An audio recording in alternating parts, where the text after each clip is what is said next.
Hello again. We arrived to the third part in our activity, the genotype. In this part, we are going to see what are the techniques used to study the genotype of an individual or to study her or his biological identity and genetic printing. First, do not get confused between fingerprint on the right, which is an example of phenotype affected by the environment and the genotype, and the genetic printing on the right, which is the genotype of an individual. I will give you the example of identical twins. Because identical twins share same genotypes or same genetic printing, you may wonder whether they have identical fingerprints. Identical twins do not have identical fingerprints, even though their identical genes have same patterns. So, although the identical twins have same genotype, but they don't have same fingerprint. Why? Because the fetus begins to develop fingerprinting patterns in early weeks of pregnancy. So, small differences in the womb environment of the mother give each twin different but similar fingerprints. In fact, each finger has a slightly different pattern, even for your own fingers. Now, the identical twins do not have similar fingerprint because finger patterns are not entirely genetic characteristics. They, along with other physical characteristics, are an example of a phenotype, meaning that it is determined by the interaction of the individual, genes, and the developmental environment in the uterus. So, the relation between the environment and the phenotype is called epigenetic. You can make some researches about epigenetic to more understand this concept. Now, what is the technique, the common technique used to study the biological identity and to make genetic printing is the Jeffreys technique, also called DNA fingerprinting, DNA typing, DNA profiling, genotyping, or identity testing. This technique was developed in 1984 by the British genetist Alec Jeffreys, who recognized that each individual has a unique pattern of DNA except for the true twins. What are the objectives of this technique? This technique is used to determine the paternity of a child, to determine who is the father, to detect a genetic abnormality or genetic mutations that cannot be detected by the karyotyping technique, to find a criminal, to determine the identity of dead bodies. For example, here we have collected DNA from a crime scene and we analyzed the DNA of a suspect A and for a suspect B, and we obtained that the DNA pattern of suspect B is identical to the DNA pattern uh, found of the DNA found in the crime scene. So we can say that suspect B is the criminal. So the DNA found in the crime scene belongs to suspect B and not to suspect A. Let's explain thus the Jeffreys technique. Jeffreys technique consists of obtaining a sample of nucleated cells, such as skin cells, hair cells, white blood cells, which contain DNA, then extracting the DNA, cutting it, and separating the DNA fragments in a technique called electrophoresis that will be explained in the video. All this creates a pattern that is unique to each individual with the exception of identical twins. Let's explain the technique.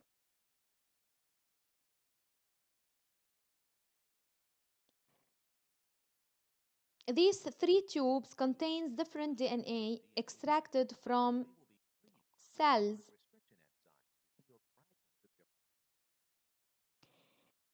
In tube 1, we add enzyme 1 that cut the DNA into fragments A and B. In tube 2, we add enzyme 2 that cuts at different recognition sites and yields the fragments C and D.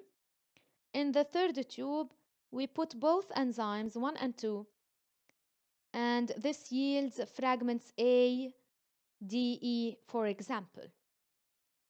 Now the fragments are then separated by a technique called electrophoresis on agarose gel. The gel is molded with wells on one end, as you can see here, and where the DNA fragments are placed. The gel is also placed in a buffer solution. The buffer solution allows the migration of the DNA fragments under electric current later on. Also, the gel is equipped or connected to electrodes. A negative electrode is positioned at the end where the wells are placed, whereas the positive electrode is positioned on the other end of the gel. Now, a blue dye is added to the DNA fragments, which colors them in order to visualize them while migrating.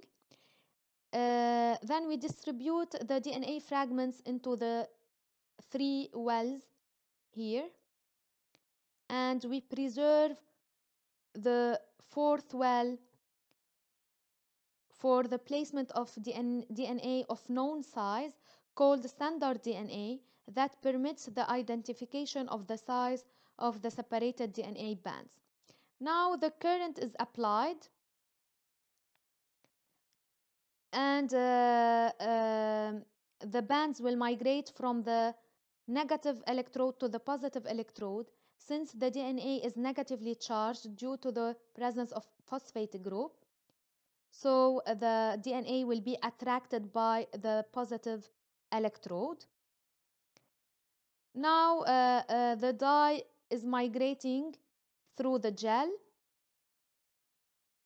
and when the blue dye reaches the end of the gel, the current is stopped, and a fluorescence dye called ethidium bromide is added to the solution in order to visualize the fragments. As you can see here, the fragments are visualized under UV light after adding a fluorescence dye called ethidium bromide.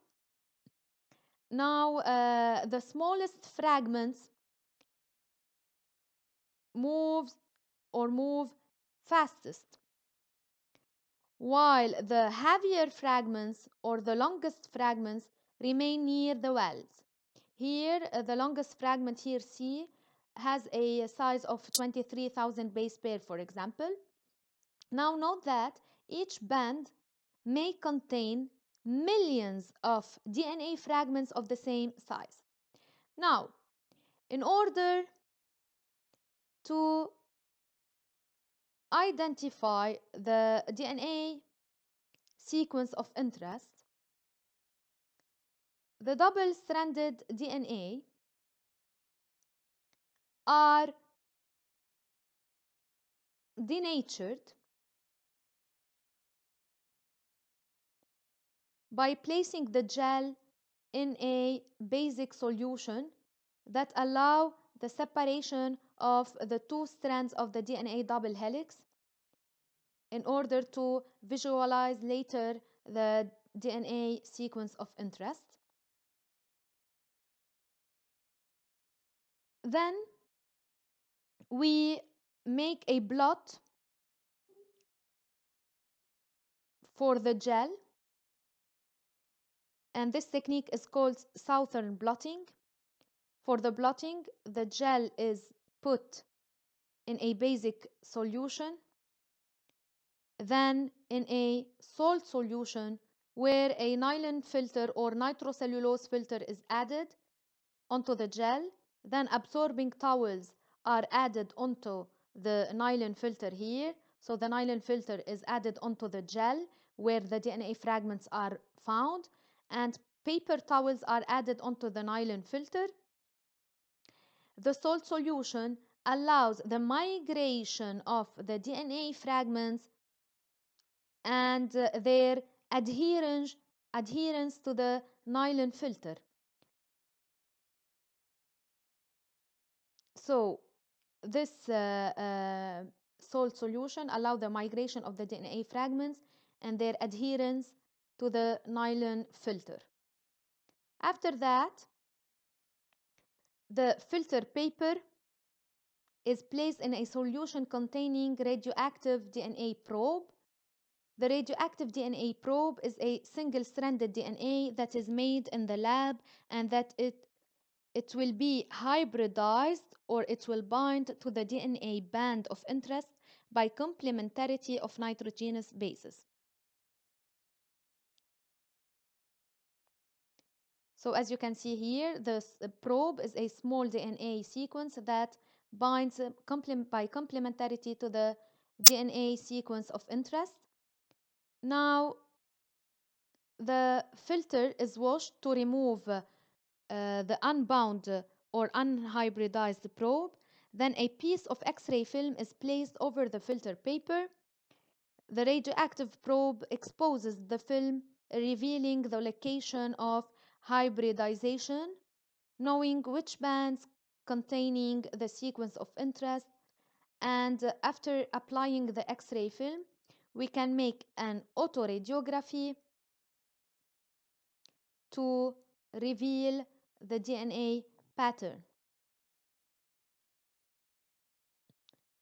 So these are the steps of the Jeffries techniques. So here the document shows the gel electrophoresis, the gel and the wells here, and the negative electrode, the positive electrode, and shows the migration of bands.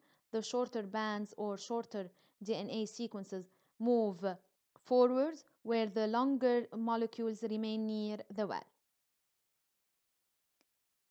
Thanks for listening.